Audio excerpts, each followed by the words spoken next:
Good evening, everybody. I'm Betsy Fischer Martin, the Executive Director of the Women in Politics Institute at American University. And welcome to our virtual series, Women on Wednesday. We are glad that you could join us.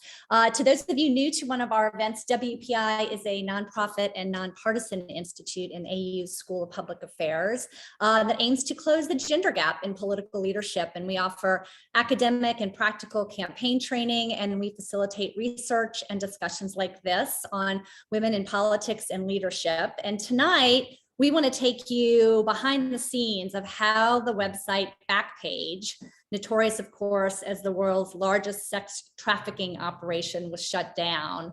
And it wasn't easy, but thanks to the tireless work of our guest tonight, the website that operated in 800 cities around the world, running thousands of listings, advertising the sale of vulnerable young people for sex, is no longer. So former prosecutor Maggy Krell is here, and she shares the incredible story in her new book, Taking Down Backpage, Fighting the World's Largest Sex Trafficker. We're excited to have her with us to tell us the story, to share her thoughts on the issue, and of course, the work that is left to be done. Before we start, I want to let everybody know that we're going to save plenty of time for questions. So if you do have a question, please feel free to put it in the Q&A queue at the bottom of your screen. And you can also upvote other people's questions in that queue as well. And we will try to get to as many as possible. So with that, Maggy, welcome. Thanks for being here. Hi, good evening. Thank you so much for having me, Betsy. Of course. So I described Backpage as it's described here on your book subtitle as the world's largest sex trafficker. But for those who might not have been familiar with it and how it operated, can you give us a sense of that and the scope and who were some of the people behind it? Sure. Maybe I'll just even back up a little bit and sure. Kind of tell you how I first got fixated on this website. Yeah. I was a prosecutor at the California Attorney General's office. I was overseeing our human trafficking unit, which is composed of sex trafficking and labor trafficking. It's an umbrella term. But virtually every sex trafficking case that we had, and sex trafficking is where we have minors, we have children being sold for commercial sex, or we have adults who are vulnerable, who are being forced to commit sex acts for money. So this isn't consensual sex acts we're talking about. This is forced sex trafficking. Virtually every single case that we had was going through this one website. The website was the common denominator. It was an online crime scene, if you will. And that's where our focus began to shift. Instead of prosecuting all of these individual cases, was there a way to disrupt this system? Well, and, give us a sense of, how much money we're talking about that this Backpage brought in, and its sort of rise in use after Craigslist, right, was shut down. And then Backpage presented itself as like a marketplace, right? But as you write in the book, it's not like people were buying couches from it.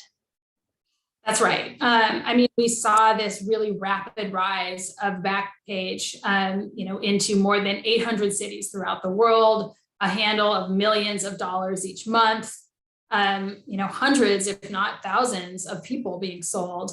And, what happened with the proliferation of the internet, a lot of positive, but a little bit negative. And that is just, people being commercially sexually exploited with ruthless efficiency. And Backpage was really the vehicle for that at the time. And I mean, at first glance, so how did they actually get away with it? You write about some of like the coded language in the ads, and tell us a little bit about how they actually got away with it for so long. Well, the Communications Decency Act, and this is where people are going to start nodding off. So maybe stretch a little bit. But the Communications Decency Act is a law that was passed in 1996 when the internet was still really in its infancy, and it protects online service providers from liability based on postings or actions by third-party users. And so Backpage and other websites have been able to use this law as a shield. The courts have interpreted the law very broadly, and based on that shield, based on that immunity, Backpage, really functioned and was able to expand without consequence.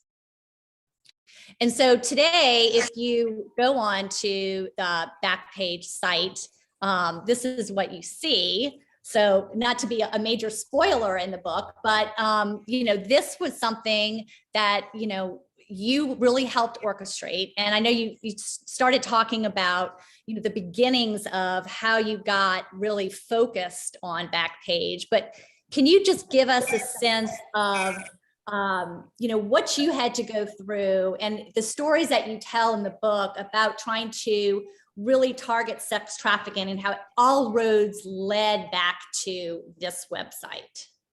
That's right. I mean, the shutdown of the website was years in the making, many personal all-nighters by me, but, untold stress by a lot of individuals who worked really hard on the case. But I think the most important thing that I have to share that everyone should keep in mind is this is really about the survivors, the people who were advertised on this site, people who wanted to get out and couldn't get their advertisements down, and people who experienced really horrific forms of sexual abuse, stemming from this site, and some people who didn't survive. There were murder victims from this site. So, with all of that in mind, we set out to make a difference by shutting this down.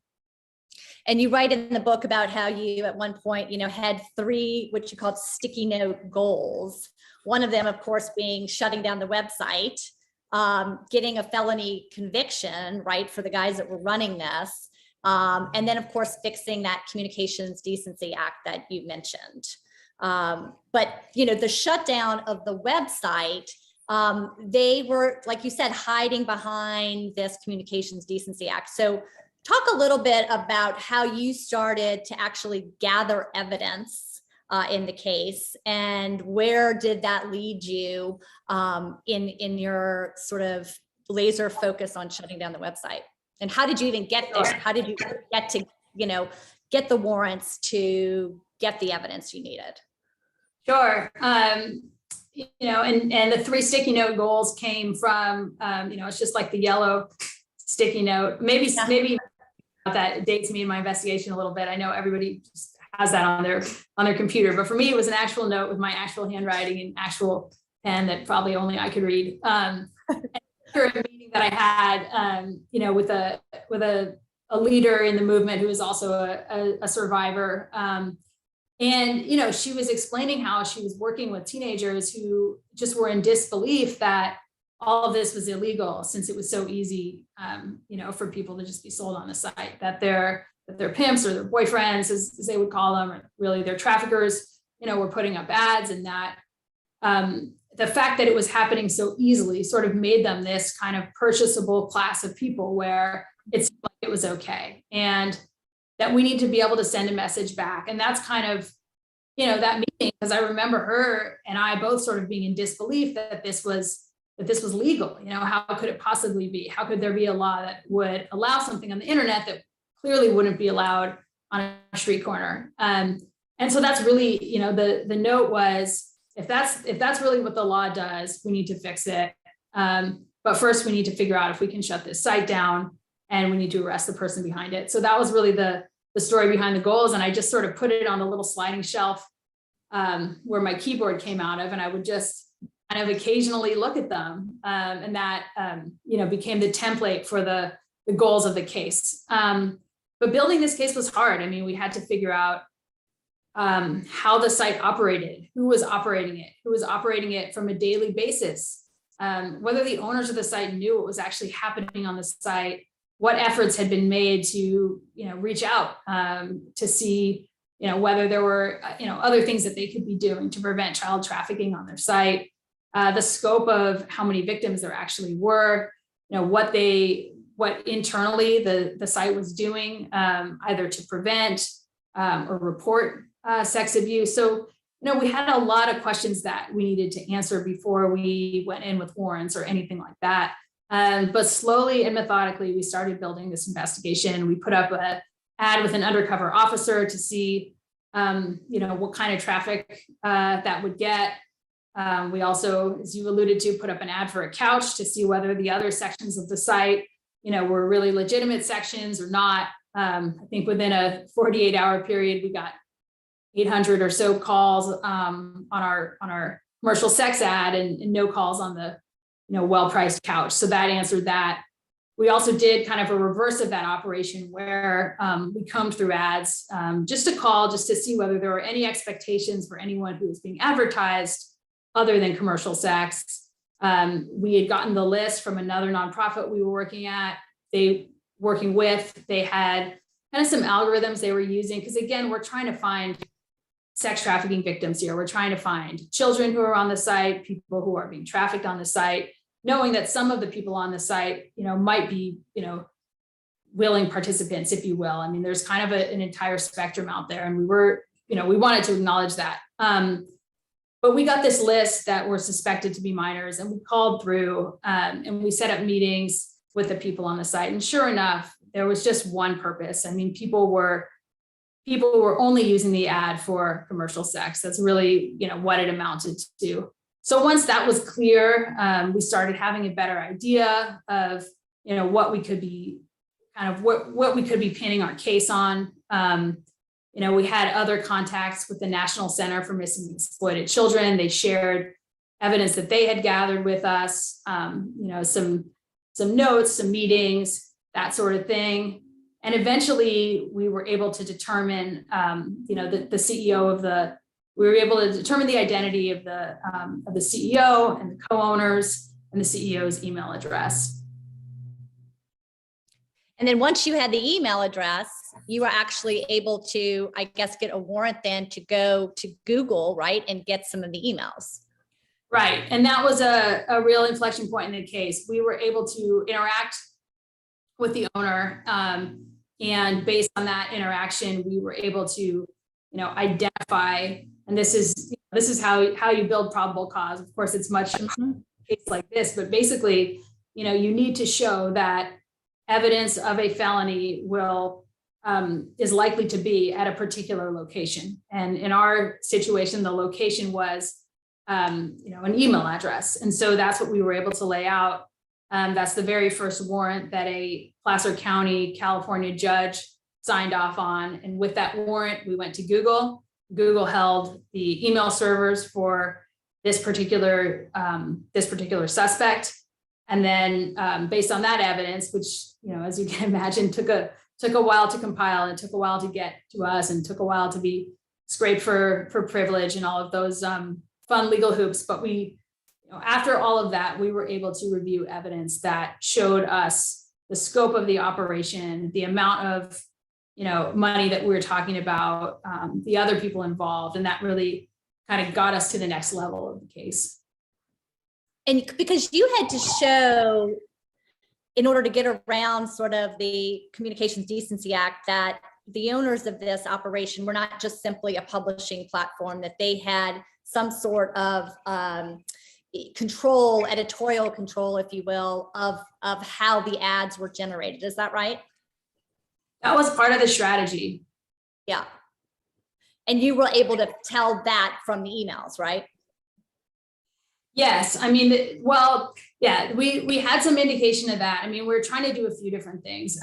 We wanted to show knowledge on behalf of the defendants. I mean, without any criminal knowledge or intent, you really don't have a criminal case, no matter what the charges were. So that's a threshold matter, in every single case. We also, because of the Communications Decency Act, and this, just to be totally clear, this is a strategy that we had that didn't end up being successful. We had to pivot in this case, but what we wanted to show was that the defendants were content creators, which would have taken them outside of the immunity granted by the Communications Decency Act. We wanted to say that they had such a hand, in building the ads, in publishing the ads on other sites, in creating the ads, that they were content creators in whole or in part under the kind of carve out in the law, and therefore they shouldn't be entitled to this shield. That was one of our arguments. Ultimately, that argument wasn't successful. Right. And you also write about Vice President Kamala Harris has a cameo or two in the book, because you had to interact. She, of course, was the Attorney General of California at the time. And so she was instrumental, and you write a little bit about, her work on behalf of sex trafficking victims early on, and then directly in relation to your case. So give us a little bit of that background. For sure. When Kamala Harris was elected Attorney General, I had been at the office, I think, for a while, for a few years already, under two other attorney generals. And I remember just being really excited that there was a prosecutor and a woman, at the helm of our office for the first time. She had experience as a DA, she had prosecuted sex crimes. And so I knew that she would be, really focused on something like this. And she sure was. As soon as she came in, she I think commissioned a human trafficking report, supported, policies that would increase restitution for survivors. So this for sure was part of her platform. But as you can imagine, as the Attorney General of the largest state, and all of the other laws to enforce and things going on, it's not as if my little team had her undivided attention. So it took some time in order to brief the Attorney General and get sign off, but absolutely, she was instrumental. And it was a case that we wouldn't have been able to file without her being, fully on board. And you have a great story in the book about getting a phone call from her, usually at the most inopportune moments. Tell us about the one where you were, I guess, out at a lake. For sure. And, just Betsy, I think we chatted about this before we were live, that our families tend to just, kind of interrupt us at the most inopportune time. The story of everybody's Zoom experience, if you have a dog or a cat or a kid, right, they'll know you're on an important call, or husband. Yeah. Basically anyone, they'll know you're on an important call, and here they come. I guess this is kind of reverse of this, but I was on a vacation and I was kayaking with my son, and the Attorney General rarely calls. There's 4 layers of chiefs between me and the Attorney General at this point in my career. And I, my phone kept ringing. I wasn't really paying attention because I was out on the lake with my son. And then I realized it was, our chief deputy, and it was the Attorney General actually on the phone to talk to me about Backpage. And at this point, I was really ready to file this case. I'd been waiting, months to get approval on it. And it was a call I wanted, but it was like the worst possible time, because I was literally in the middle of a lake on a small boat that I was trying not to tip. So I'm holding the phone, with my ear and my shoulder like this, and I'm paddling with the other hand, and my kids are doing, and I'm shh, and I to the dock, and I just kind of tell the kid stay here, don't drown. I hope he's not watching this. See, this is not going to look like a bad parent. So he's at the dock safely. I put the paddle down, and I'm just running, and then I realized my phone's, of course, cutting out, and I'm hearing every third word that she's saying. And sometimes she's excited. Fast, a fast, sharp conversation, and I'm just, trying to keep it all together. But, up a road, with a little bit of cell phone reception, we were able to talk through the case. And at the end of the call, and me being very out of breath, I got approval to file it. That was great. Talk a little bit about kind of the jurisdictional issues that happened, and you were able to actually work with other jurisdictions, namely Texas, where Backpage was headquartered in Dallas, and how those relationships came together. And then there was a federal component as well. And sometimes there was some friction. Tell us a little bit about how that worked. Yeah, I had some great partners on this case. Of course, my colleagues in my office were so great to work with, as well as some of the DA's offices and other law enforcement agencies throughout the state. But as you're saying, this is a case where, I also needed partners out of state.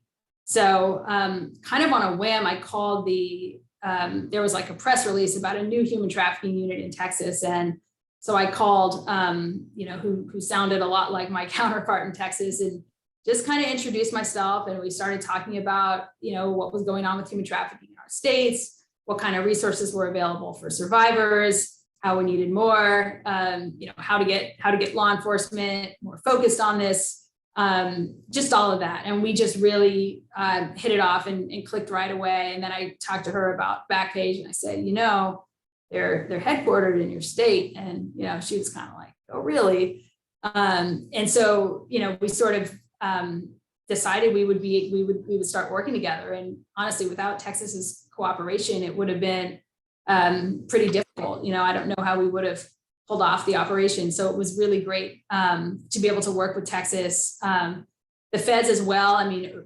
initially it was hard to get, federal law enforcement on board, but once they sunk into the case, that was huge. And so you write about this kind of pivotal moment with your, team in Texas, where you all got an arrest warrant for the CEO. He was flying back from the Netherlands to Houston. You guys were going to pull off an operation to nab him there and then raid essentially the Backpage headquarters in Dallas. Tell us how that played out, because that was kind of a nerve-wracking scene in the book. Yeah, I mean, that was, in reality, a pretty exciting part of the case. Yeah. And basically, we had warrants to arrest Karl Farrer, the CEO of Backpage. If we could find him. We had been working with Homeland Security basically to determine his whereabouts. We knew that he had purchased a flight from the Netherlands to Hobby Lobby Airport in Houston, and our plan was to, like you said, nab him as soon as he got off the plane. So that was kind of part one, and then part two was for Texas to get search warrants so that we could search his office. We knew that his office would have potentially servers. Yeah, that's him. Would have servers. Would have all kinds of employee manuals, actual employees who we hope to interview, computers and other evidence that we intended to seize. So Brian Fichtner, who's in the book a lot, but he was I'm avoiding weird lighting.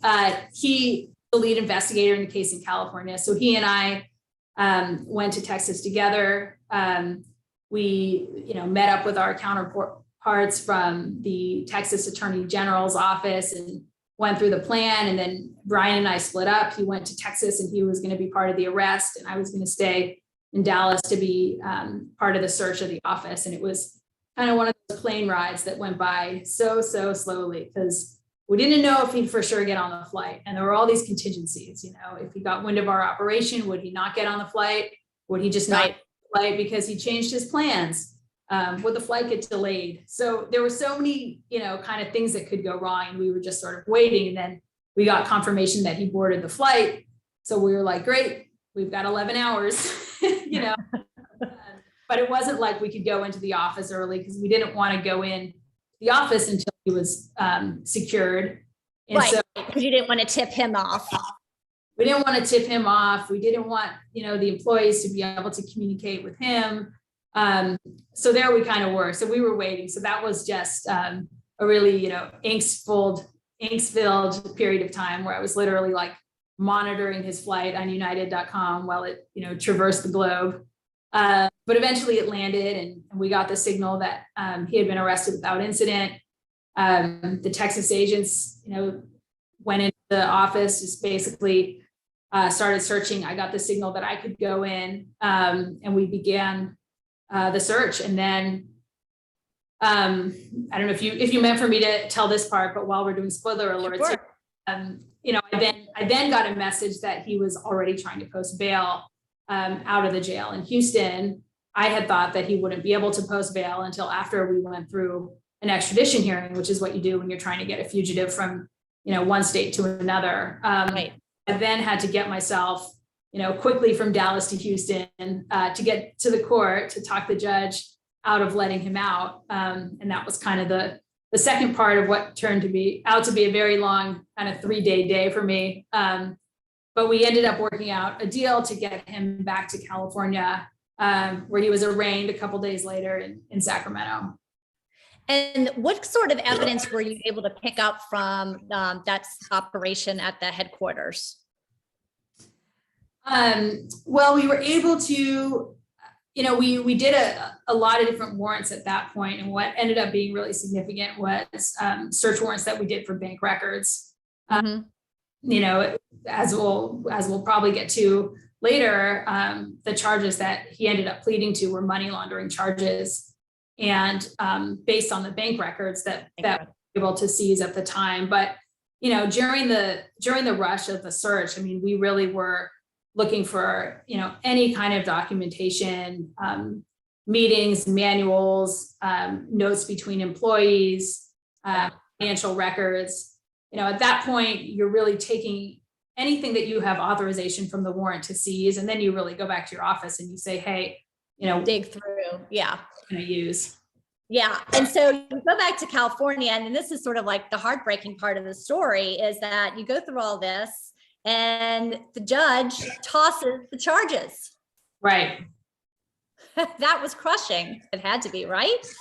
It was totally crushing. I mean, it was devastating. I had put so much work into it, and I just didn't think, I obviously knew that I was going against the legal grain in ways with charging the case, but I didn't expect it to get dismissed. I really didn't. And it was explained on what grounds it was dismissed. Because of the Communications Decency Act. The court found that the Communications Decency Act created a total shield. The court acknowledged that fighting commercial sexual exploitation was an important goal, but that Congress had spoken, and it was up to Congress and not the courts to revisit. So essentially, that the Communications Act was a total shield to prosecuting a website for facilitating sexual abuse. And so, and you alluded to this, you were able to kind of go back at a second run on this, on that money laundering charge, because they had a scheme going, right, where credit card companies and banks had started to refuse to process the payments, obviously because of the bad publicity of what they were doing, but they had found ways to kind of essentially shift money through other different kind of accounts. And that's ultimately what you guys got them on, right? That's right. At that point, I, kind of dusted myself off, and had to, I had new evidence. So that was good. And based on the new evidence, I was able to file new charges and really, pivot the case into a financial case. Ultimately, I still was able to, check off those sticky note goals, using this money laundering theory. It wasn't, how I expected the case to go, and certainly, having a case like that dismissed, and all of it, happened quickly and publicly, and that was really difficult. But being able to pivot and stand up and keep fighting, and where there's a will, there's a way, and we managed to get it done. And as a condition for his plea agreement, that's when they agreed to actually shut down the site. Is that right? Right. That his plea agreement, the site being shut down, all kind of happened, within the same week. And he basically, pled in the California case, pled in the Texas case, admitted liability on behalf of Backpage, the entity, and also pled guilty to several charges in federal court.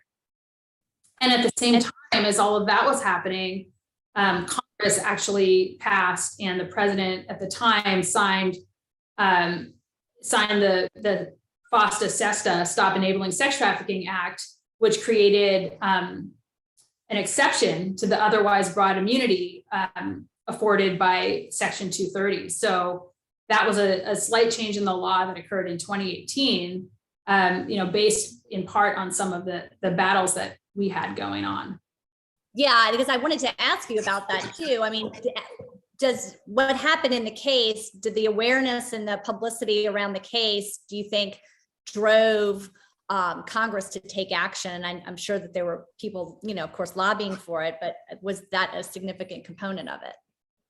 Certainly. I mean, I think a lot of advocates were really frustrated that Backpage had existed and expanded for so long. I mean, definitely the law is about a lot more than one website or one case, but the idea that this huge loophole was being exposed I think was helpful. And then the other part of that, of course, is that Congress, and I didn't know all of this at the time, when I'm kind of in my corner of the world investigating this criminal case. And meanwhile, a congressional committee is also, doing an investigation of Backpage. So they came out with a pretty scathing report about Backpage facilitating child sex trafficking.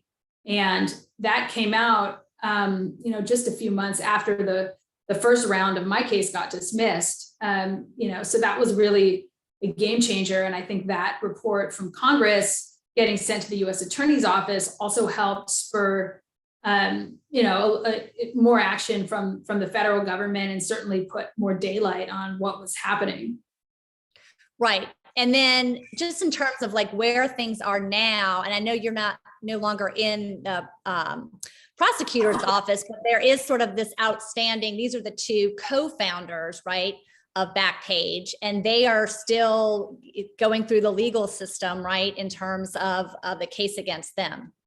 That's right. The case continues to, drag through the legal system. There's been delays, due to COVID and continuances and more delays. So, I expect the case to continue to drag on. And meanwhile, I think we're still having a really dynamic conversation about the Communications Decency Act. And we're focusing today on commercial sexual exploitation through the internet, but there's also, the other kinds of commercial sexual abuse on the internet. And then, of course, disinformation and misinformation, and all of that. And, all of these platforms have used Section 230 as a shield. And I think, not just in the sex trafficking world, but now, it's a real broader conversation of, right, what kind of protections do we need on internet platforms?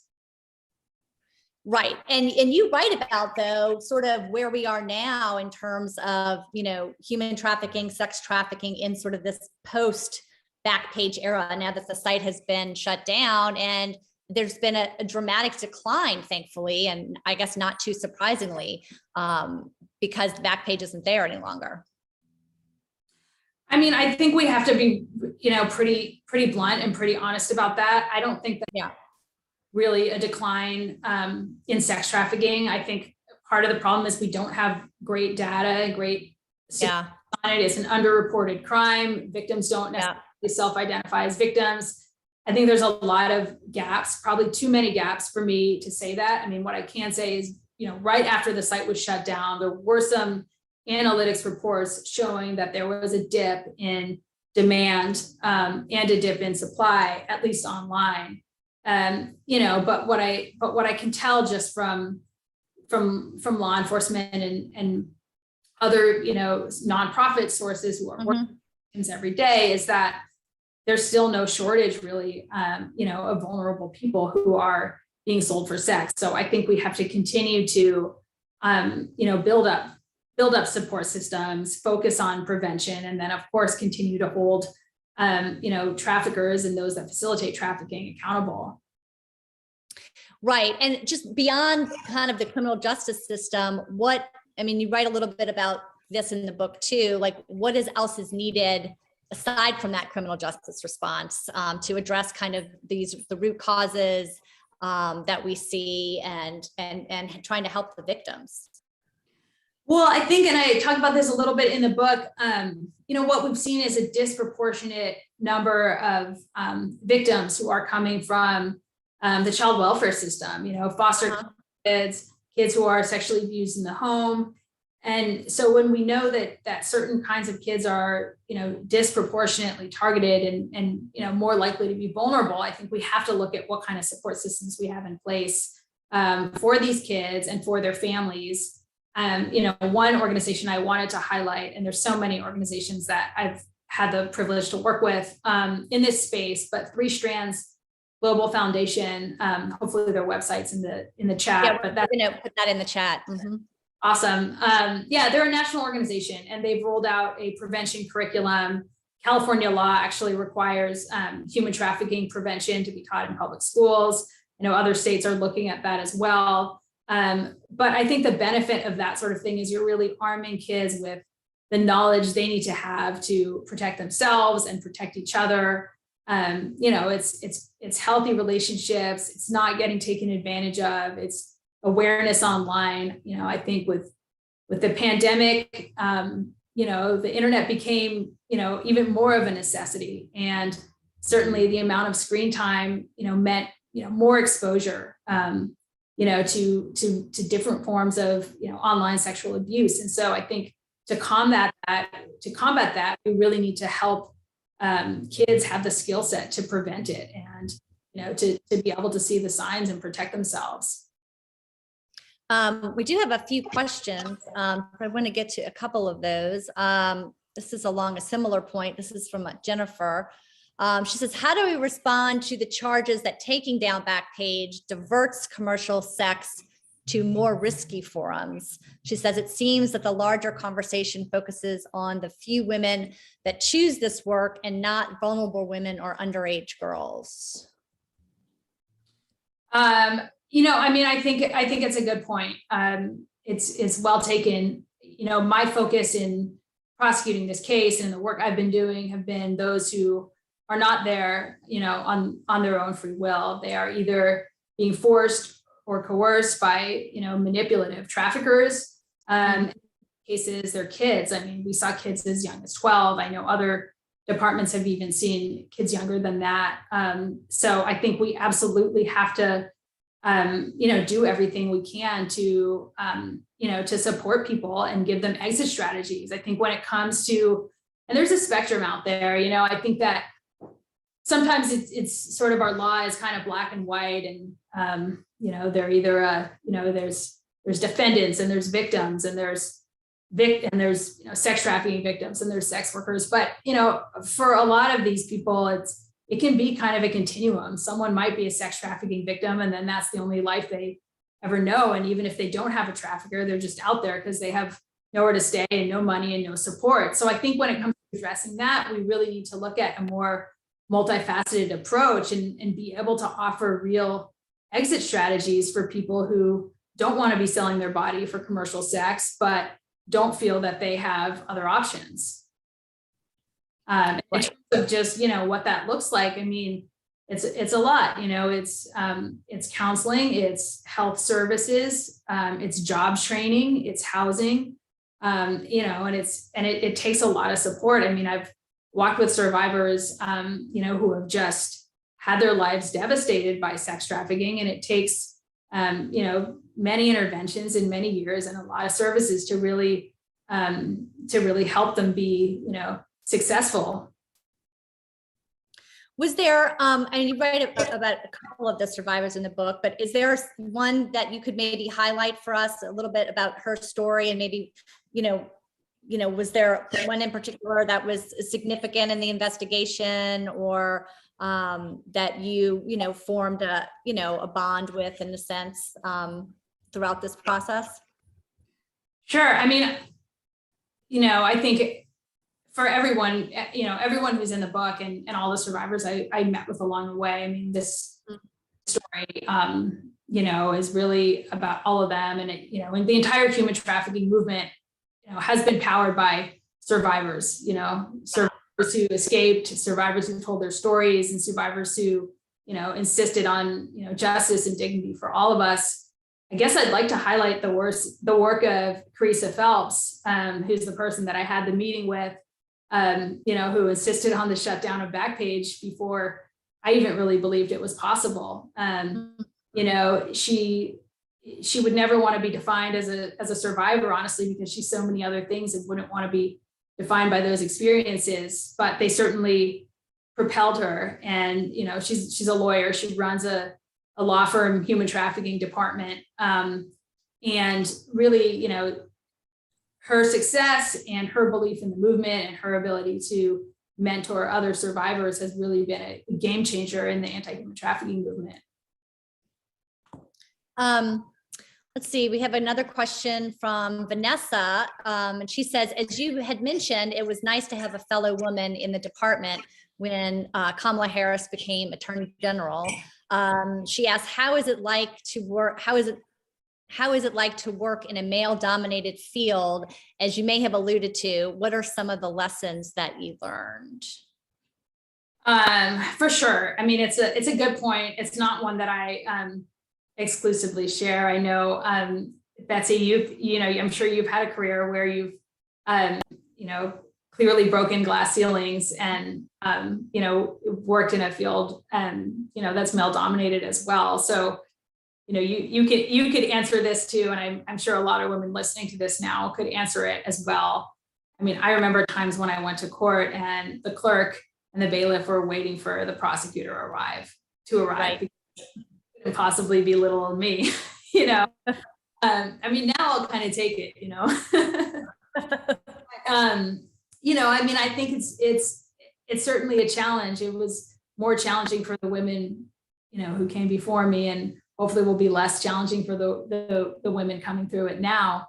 But I think there's a lot that we as women bring to the table that, is clearly not there if we don't step up and, walk into these spaces. And you write about a mentor of yours who was instrumental in your career. Do you want to tell us a little bit about him? Yeah, I had a male mentor named Dave Drewliner. He died a few years ago, unfortunately, so he didn't get to see me take down Backpage or prosecute the Backpage case. But he would have loved it, and I'm sure he would have loved to read the book. But he was great for my career, and the reason, one of the things that was great about him is I felt like he really listened to me and wasn't, dismissive of my crazy ideas. He encouraged me to question things, to really think for myself, use my own voice as a prosecutor. I think sometimes women, walk into male dominated fields and they feel like they need to fit in. And so they'll just really do what they see the men doing. He kind of encouraged me to do things my way, which, was such great advice and took me, years to figure out how to listen to. But yeah, I mean, I was so lucky to have him. He was a phenomenal mentor and one of the best prosecutors that ever lived. That's neat. Yeah, you write a lot about him in the book, so I knew he was instrumental to you. Let's see, here's a question about from Laura, who says, could the strategy that you use to take down Backpage be used as a model to take down similar websites? And I guess just to peg on to that, are there other similar websites out there now doing that same kind of thing? Yeah, I mean, absolutely. My goal in this case really was to tackle this problem systematically instead of piecemeal. I mean, we saw again and again these kind of one night busts where a bunch of people get arrested, but then a couple nights later, a bunch of people are still back out there. And what I wanted to do was really disrupt a system. And I talk in the book about how one of the first cases I did was shutting down a motel that was kind of the neighborhood hotbed for sex trafficking. And then later on, I went after this kind of grouping of brothels that were all connected, and they were either illicit massage parlors that were looking sort of looking like legitimate massage establishments. I mean, not totally legitimate. You might be able to tell by cameras and bars and all that, but they had spa-like names, and then also residential brothels, and they were rotating victims through, and we were able to shut them down, and that kind of broke up an otherwise seamless system of vulnerable victims being trafficked.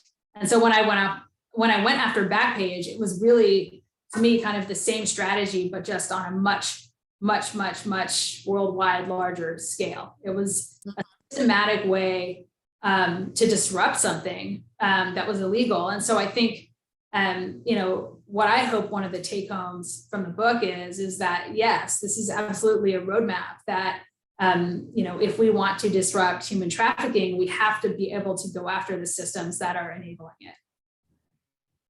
Well, I mean, to that point too, we have a question or sort of a comment in the chat from Linda, who says, Midtown Atlanta, major hotel, there's a major hotel that's a huge problem and that openly promotes sex work. And so, I mean, to that point of we've got all of these different places in the midst of all of this, and what connects it all together. Yeah, I think that's right. I would say, the focus should be on on the exploitation, on the survivors and what kind of services they might need. And that law enforcement should absolutely intervene to shut down, any kind of system that's, perpetuating sex trafficking. Here's a question from a law student, Lily. She says, during the case, did you have to argue that this case was different than Jones versus Dirty World Entertainment? Yes. You want to explain that for the rest of us? Sort of. Because I don't remember all the details of that case, but I do remember, that case and other cases that I was trying to distinguish. But one of the main things I will say about this is that was a civil case, and I'm trying to make the point again and again and again that a criminal case is different. That what distinguished the charges that I was filing from all of these civil cases was that they were criminal charges, that the defendants had violated criminal law, and that I could prove, specific intent to commit a crime. Right. Let's see. Here's a question from Zach, who says, "What's next? Where can we go from here? And what are the next steps, particularly in the policy realm?"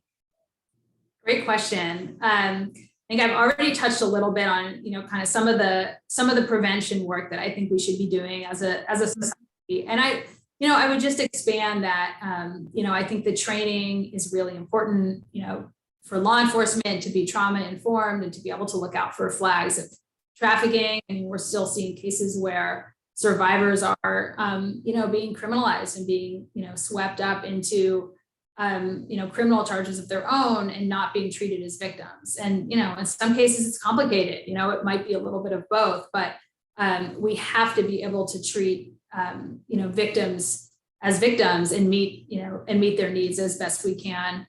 I think for other industries too, I mean, there's been some really, really good developments with training. Truckers Against Trafficking is one organization that trains truckers to look out for trafficking.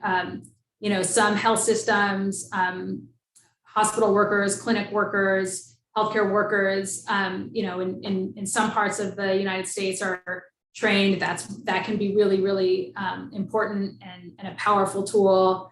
Within the school system, within the foster care system. So just making sure that, people are trained and understand what this is and what they can do about it.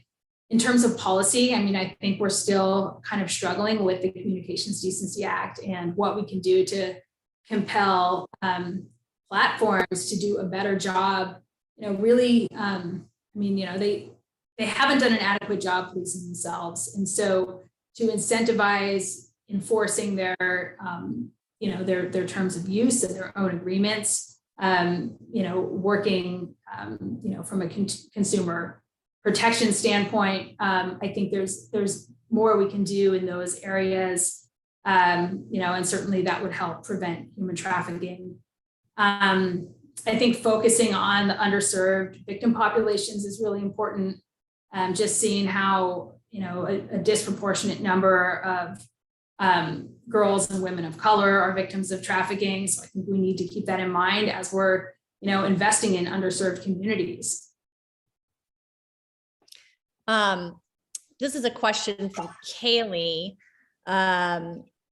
She asks, what about cases where the sexual solicitation ad is hidden in an ad that is seemingly selling a product like a bicycle, but in reality, they are selling a person for sex? And I know you wrote in the book about some of the coded language that was even going on in the Backpage ads, right? Yeah, I mean, I think that, we're certainly going to see that, that sometimes language is going to be latent, sometimes it's going to be coded. If moderation, isn't sophisticated enough to, decode what's going on, I think that, we want platforms to be able to invest in, in the innovation of better tools. Because I think there are technological tools that are out there, to help us get underneath some of that. And what are the responsibilities of some of these tech platforms to regulate this internally themselves, like the Facebooks of the world? Well, that's the problem. I mean, there's not there's not really, consistent best practices. And I think that's kind of where the gaps are right now. We got another legal law question for you. We're doing a master class in law here from Lily again. She said someone next to her is asking, did Backpage meet the material contributions test? The material contributions test. Material contributions test. In terms of content creation? I don't know.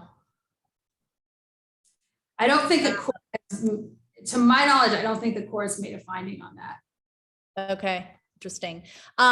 We have a question from Lucy, who is one of our WPI professors, and I think has her class watching this. And she says, did having a woman attorney general involved make a difference in whether or how the case was pursued? Does having women in leadership roles like yours generally bring greater attention to issues like this? Well, that's a good question. I mean, I don't think that you need to be a woman to care about this. I don't think you need to be a parent to care about this. I have, I've worked with, men and women who care equally about this. And I think men and women are equally responsible for fixing this. So I'm not willing to let anybody off the hook here. I think that women, bring a perspective, and overall, I think that representation matters, that, that we need diversity in leadership. And of course, that includes gender diversity. I absolutely think it makes a difference. And I think we have time for one final question here. This is from JT, who says, can we just eliminate demand, then the rest of this is moot? And I guess that gets to a point that you also alluded in the book, is sort of, changing some of the culture and behind all of this. Yeah, that's a great question, and I'm glad to end on that, because it kind of brings up that I didn't say yet, and that's that I think that we have started to see this cultural shift. That when I first filed the Backpage case, it was 2016. It was before the Me Too movement, right? Before the congressional report on Backpage facilitating sex trafficking. It was before a lot of these really high-profile sex abuse cases, which have like the Jeffrey Epstein case too, right? Yeah, before the Epstein case, and I think all of those cases and all of these brave survivors coming forward has really helped, with a shifting cultural landscape. We had the Me Too movement, and that's, I see that as a continuing movement. We had the Epstein case where, of course, Epstein committed suicide before trial, but Maxwell, is convicted for now. We saw R. Kelly, his accusations, and that he got convicted. We saw Harvey Weinstein get convicted, and we saw other survivors of pretty high profile men who came forward. And so I do think that signals that we are kind of in an inflection point where something that used to be just sort of boys will be boys is now really called into question, and people are being held accountable. So I think that is step one. In terms of demand reduction, that is a concerted effort on behalf of a lot of law enforcement agencies. And that looks like, major stings to arrest buyers, and they can be successful. And I think that, yes, reducing demand and having consequences for those who do demand is a really important part of combating sex trafficking. And I think also, the civil litigation too, right? I mean, we just saw the, Prince Andrew's, massive settlement in that case, right? Yeah, I mean, I think that's important. I mean, I think it's another step in the right direction. And I think the signal for survivors is, because no matter how powerful the perpetrator actually is, person who's in that abusive relationships thinks that they're all powerful. So they don't have to be Prince Andrew for, that victim in the case to feel like they are, the Prince Andrew. So, seeing these powerful men, be held accountable in some way or another, I think is just a really important signal. For sure. Well, Maggie, congratulations on the book. Thank you again for spending some time with us tonight to walk us through this incredible story. And I know we have the book link in the chat, and we also have the link to 3 strands in the chat as well. So we would encourage you to everyone to check that out. And we really appreciate you all joining us this evening. And thanks so much. Thank you so much, Betsy. Such an important conversation, and I really appreciate you taking the time to have it with me. Absolutely. Take care. Appreciate it.